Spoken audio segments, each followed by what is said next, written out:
Welcome back to Real Christianity with Rev Kev, or as we would say in our Indonesian village, Yaki Yaki, and you would respond, Yaki Yakio.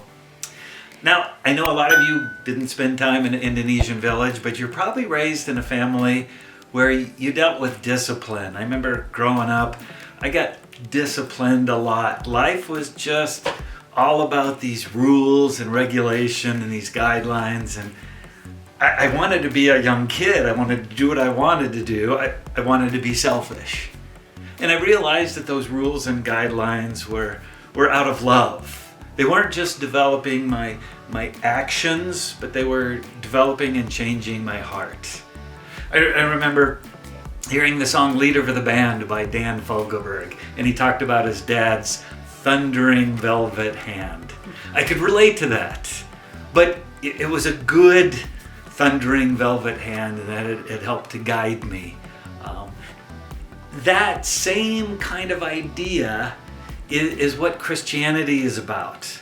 Though my parents disciplined me, I knew it was discipline and love, and had a wonderful relationship with my parents, still do with my mom. My dad passed away many years ago, but I greatly appreciate that upbringing. And then when we look at Christianity, people look and say, oh, it's just so many rules and guidelines, it's so overbearing, who can do it, and how oppressive is this God that would keep you from doing fun things that you want to do in life.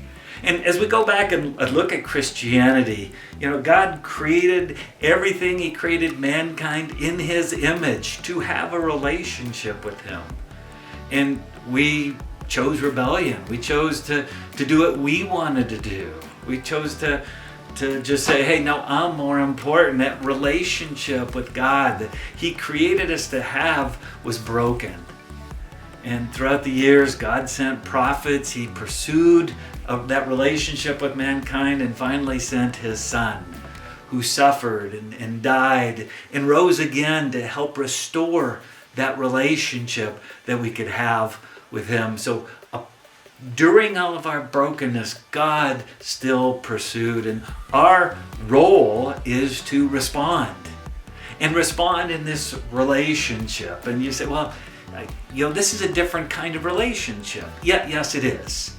You know what? I've been married for 33 years to a wonderful woman who still puts up to me. We have a wonderful relationship, but sometimes we disagree. And we disagree because I'm right.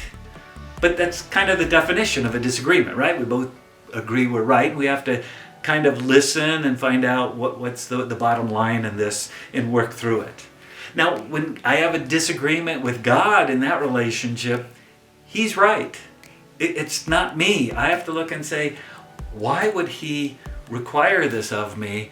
And all of the rules in Scripture that He gives are guidelines for us to have a better relationship with Him and live what Jesus called the abundant life by following what He said provided for us, that there helps that we might fall more in love with Him. He disciplines and guides us because He loves us. He gives us guidelines because He loves us. He wants us to know Him. I hope you've enjoyed this. Next video, we're gonna talk about a necessary tension to hold in Christianity. This has been Real Christianity with Rev Kev. Don't forget to subscribe or hit the little bell so you get reminders about this. And as we say in the village, Yaki Yaki.